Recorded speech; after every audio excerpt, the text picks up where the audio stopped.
Hello student, welcome to my YouTube channel. तो आज हम करेंगे प्रश्नावली 11.1। पाठ का नाम है पृष्ठ क्षेत्रफल और आयतन। किस क्लास के लिए पढ़ रहे हैं? हम क्लास 9th के लिए पढ़ रहे हैं। तो आज हम करेंगे इसका सवाल नंबर 3। इससे पुरानी क्लासेस में हम कर चुके थे इसके सवाल नंबर 1 और सवाल नंबर 2 को पढ़ चुके थे। आज हम करेंगे इसका सवाल नंबर 3। तो आइए पढ़ते हैं सवाल कि एक शंकु का वक्र पृष्ठ क्षेत्रफल कितना दे रखा है मुझे? 308 सेंटीमीटर स्क्वायर है और इसकी तिर्यक ऊंचाई मुझे कितनी दे रखी है? 14 सेंटीमीटर है।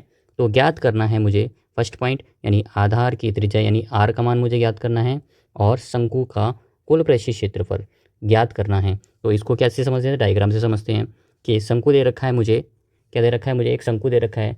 तो इसकी यानी क्या दे रखा है मुझे? पृष्ठ क्षेत्रफल कितना दे रखा है? 308 सेंटीमीटर स्क्वायर दे रखा है। ठीक है, सेंटीमीटर स्क्वायर दे रखा है।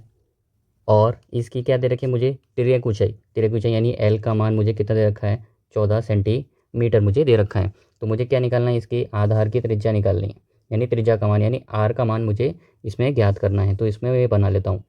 ठीक है, तो सबसे पहले हम क्या करते हैं, यहाँ पे लिखते हैं जो चीज़ हमें दे रखी है उसका लिखते हैं। यानी एल का मान मुझे दे रखा है, एल का मान कितना दे रखा है मुझे? 14 सेंटीमीटर। तो मुझे ज्ञात करना है शंकु का पृष्ठ क्षेत्रफल, वक्र पृष्ठ क्षेत्रफल।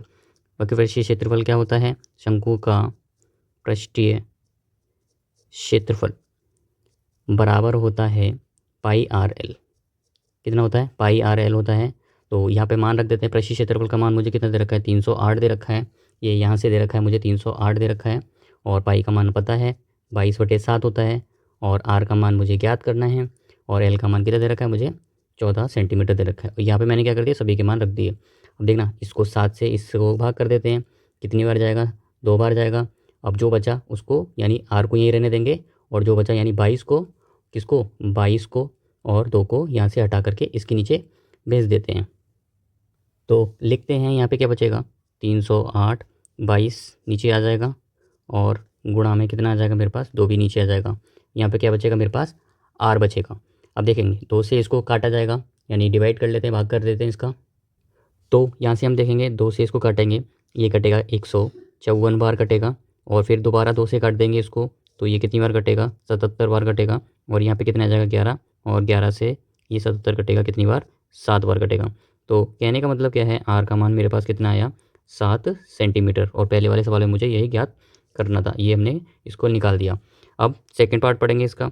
सेकेंड पार्ट में क्या बोला गया है? शंकु का पृष्ठीय क्षेत्रफल, कुल पृष्ठीय क्षेत्रफल। तो कुल पृष्ठीय क्षेत्रफल का फॉर्मूला लिखेंगे हम यहाँ पे।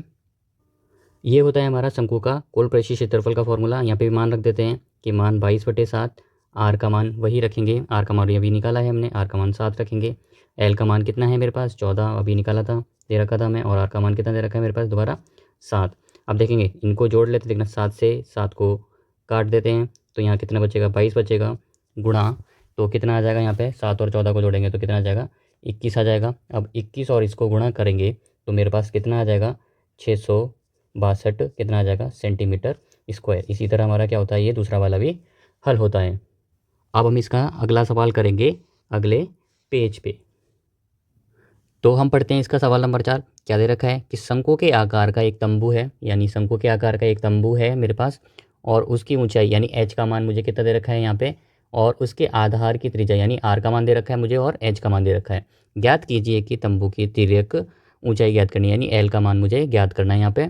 और क्या ज्ञात करना है कि तंबू में लगे कैनवास, कैनवास का मतलब होता है कपड़ा एक तरह का, की लागत पता करनी है। यानी उसके लिए मुझे क्या इसका फॉर्मूला लगाना पड़ेगा? इसका क्षेत्रफल वाला फॉर्मूला लगाने को। कौन सा? पृष्ठीय क्षेत्रफल वाला। और कितने दे रखे हैं मुझे? कैनवास की लागत 70 रुपये लगते हैं इसमें। तो आइए एक बार डायग्राम से समझ लेते हैं, इसको चित्र से समझते हैं क्या दे रखा है मुझे।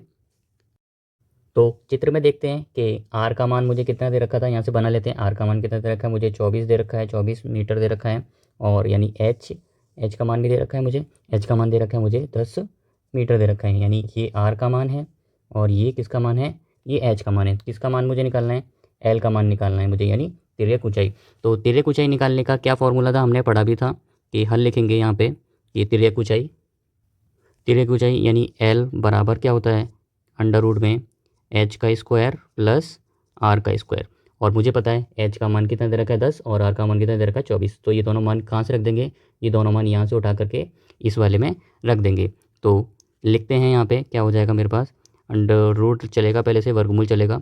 एच का मान कितना है मेरे पास? 10 का क्या कर देंगे, वर्ग कर देंगे, प्लस आर का मतलब 24 का भी क्या कर देंगे, वर्ग कर देंगे।